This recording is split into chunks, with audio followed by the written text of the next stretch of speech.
Hello everyone, my name is Judith Boss and I work for the Textile ETP running the SmartX Innovation Hub, and I'm happy to welcome back to the Advanced Course 2 Market Dynamics and Success Stories in Smart Textiles. In this module we will explore how a smart textiles industry is evolving, what drives the market, consumer needs, and look at real-world examples and success stories in Europe. So now we're moving to the next slide, and I'm super happy to mention that this series of 4 courses are thanks to a SmartINNO project that has received funding from the European Union and aims to bridge the gap between academia, industry in smart textiles, providing students, researchers and professionals with training resources to enhance their skills and knowledge. Now we are going to move to the next slide, that it's a disclaimer that basically it says that all the materials and all the pictures that has been used during these four courses belong to ETP, one of the partners of the consortium, and of course they have the agreement with the owners. So now let's move into the next slide and let's dig into the course that we are going to explore, as I mentioned, market dynamics and success stories in smart textiles. So let's move to the next slide where we will find the table of contents. So we are going to speak about the market trends, needs and entry approaches from business models. We are going to talk about B2B, B2C, business model campus, and we will finish with some examples of success stories in the European Union. Now let's move to the next slide. Market trends, needs and entry approaches. So as you all know, the smart textiles sector is growing slowly, but more and more we start to see those devices into the market. However, it is really important to understand that to reach this market, it's really important to understand the trends and identify consumer needs to bring these products from prototype stage into the market. We have to understand as well that it's a complicated market because the production of those devices or of those textiles with electronics integrated involve a lot of stakeholders that we are going to see then into the next slide. So as we can see here, like market trends, like EU market trends are really focused nowadays into sustainability and IoT and AI integration and smart fabric development. As you see, like textiles with electronics is not a key priority, but it's really related to AI integration and IoT, of course, and new fabric development. And of course, we have to be aware that sustainability, when designing one of those products, you need to be really clear how to disassemble the electronics from the textile. Then, of course, as you can imagine, a smart textiles market, they are facing a few challenges, and one of the challenges that we talk a lot specifically in different webinars is the high production cost and, of course, the challenges to scale up from a prototype stage into the industry stage. Then the other key challenge that, of course, it follows with a lot of regulations, it's the data privacy. So we are collecting data and we have data ownership and, of course, analysis of data. Then moving forward to more challenges that there are those challenges are being now addressed with a lot of innovation behind, a lot of collaboration behind, and of course with the regulatory support that would be more easy to target all of those challenges. And of course, in order to grow this market, the EU support on a strategic focus on textile innovation and of course R&D funding opportunities would be really helpful. So now we are going to move into the next slide. So what we can see in this slide is basically, and taking into account the slide that I explained previously, we understand that smart textile products are mostly in testing stage. making them involve different industries like electronics, textiles and IoT, and teamwork across different sectors is so important for them to emerge to the markets that of course it makes it more complicated. Small companies have to connect these industries, but they can make large amounts, which makes products more expensive. So basically, to sum up all that is to enter the market, companies need clear goals, good budget, and a good research to understand what consumers want and what problems might face, especially during a scale-up. Now we are going to move to the next slide because we're going to start talking about business models, and business models help to define how value is created, delivered and captured. This goes beyond just the revenue, it also includes social, environmental aspects. A well-structured business model supports strategy, attracts investment, and guides decision-making. Now, in the next slide, we are going to start talking about the importance of business models, because what we aim with that is to attract investors, recruit skilled people, that's really important, and of course, train them at the same time, and of course, guide management decisions. They can vary, and of course, the business model, they can vary across different industries and must adapt to changing market conditions, because the market now is moving quite fast. And of course, to regular revision that helps to anticipate what problems you might face. The key elements of a business model, to summarize everything, we can see it here. It's value of the proposition, so what value it's offered with the product, the service, or the area that we are creating, and of course the operational framework, so marketing the strategy correctly, revenue, the streams, and expense projections. That's the basic of a business model. Now we are going to move to the next slide. So now we're going to start talking about business models. As you all might know, we have two types of business models: B2B, so business to business, and B2C, business to consumer.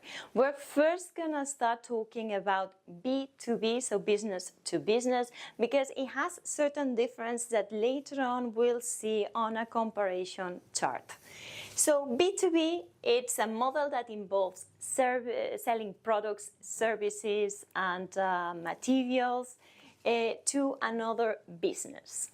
So as you can see here, the decision making of B2B is way more complicated because it normally includes negotiation, and of course it involves as well multiple stakeholders. And the B2B relations are basically on long-term partnerships and on trust customized solutions to meet business models. That's why I always said that joining a networking association that help you to enter specifically those areas of work and meeting new people and meeting new companies that can help you to build these B2B relations are really helpful. And now we're going to move to the next slide. And we're going to talk about a small point, because B2B e-commerce. So thanks to digital platforms, it's now way easier and faster for companies to do business with each other. This is what I was talking about, networking associations, because it helps you to expand your stakeholders. And some common examples on B2B services include supply chain exchanges, platforms where business buy and sell materials or services, and as well software as services companies that offer you successful online tools like CMR, which helps business to manage the relationship with other consumers. As well, we can find as well platforms here that they really work on networking associations that help you to connect with different stakeholders depending your needs. So now we are going to move to the next slide, and we are going to talk about the other business models, B2C. So this is the business model B2C model targets individual buyers. So B2C focuses on branding and emotional connection, aiming to reach larger audiences with simple sales process. Smart wearables and health tracking textiles often follow this model. So now we are going to see the comparison in the next slide between B2B and B2C. So here we have the definition. So as we said, arrangement between business for B2B, and for B2C it's arrangement between business and an end user. So the audience for B2B, it's other companies, other stakeholders that work on the same domain, or you belong to the same supply chain of that product. In contrary, like for B2C, it's individuals or consumers. So then sales process, it's more, in B2B, it's more complex because it involves discussions, agreements and negotiations with your B2B partners or with other businesses that they are helping you to complete this value chain. And of course, in B2C, it's straightforward. Consumers like it, buy it. Then pricing, B2B, it depends really on negotiation. So on the negotiation that you have with your stakeholders, while in the B2C, it depends on market trends and on market analysis. Then if we go to the marketing, B2B, it's way more easy. So you just need to build those relations with your partners. While in B2C, you need to learn certain techniques about marketing strategies in order to reach your consumers. And of course, it's really important to understand the need of your consumers in order to succeed. So now, finalizing this part, we are moving to the next slide, that we are going to talk about case of studies in the EU. So successful studies basically, and successful companies that belong to the European Union, that they have been working in wearables, or textiles, integrating electronics or any part of the supply chains related to these two topics. First of all, we have Bioservo, which is a Swedish company that develops wearable grip strengthening systems like carbon band, using sensors to help users with limited hand function. Then on the other side, we have SensingTex, that creates flexible electronics and AI-driven solutions for wellness, sports, and retail sectors. Then in Germany, traveling now to Germany, we have Elantas, that produces insulating and electronics protection materials, vital for integrating electronics into textiles. And now in the next slide, we're going to continue seeing 3 more examples that, of course, you can research them online and you'll find full information of their current job. So we have in the UK, now we're traveling to an island, so printed electronics that are pioneers in inject printed circuits and components for textile applications. And then back to Germany, we have Born, that specializes in high quality, sustainable, technical and smart knitwear. And then to finalize of the list of those examples, we have Firecat, that develops AI-enhanced protective gear for emergency responders, emphasize sustainability and safety. So to conclude this course, I would like to sum up saying that to succeed smart textiles, business must navigate a complex value chain, as we have seen many actors involved, and of course balance innovation with market demand and adopt models tailored for the audience. So identifying the need and providing the full service. We hope this session has provided valuable insights and inspiration for real-world leaders in this exciting sector. If you are interested or you are aiming into entering the market, I would like to mention that we are running an SmartX Innovation Hub where we see how those examples in more detail reach the market, so success stories in more detail. And of course, we target as well certain tech initiatives, or we have some research centers presenting the latest tech innovations to the members.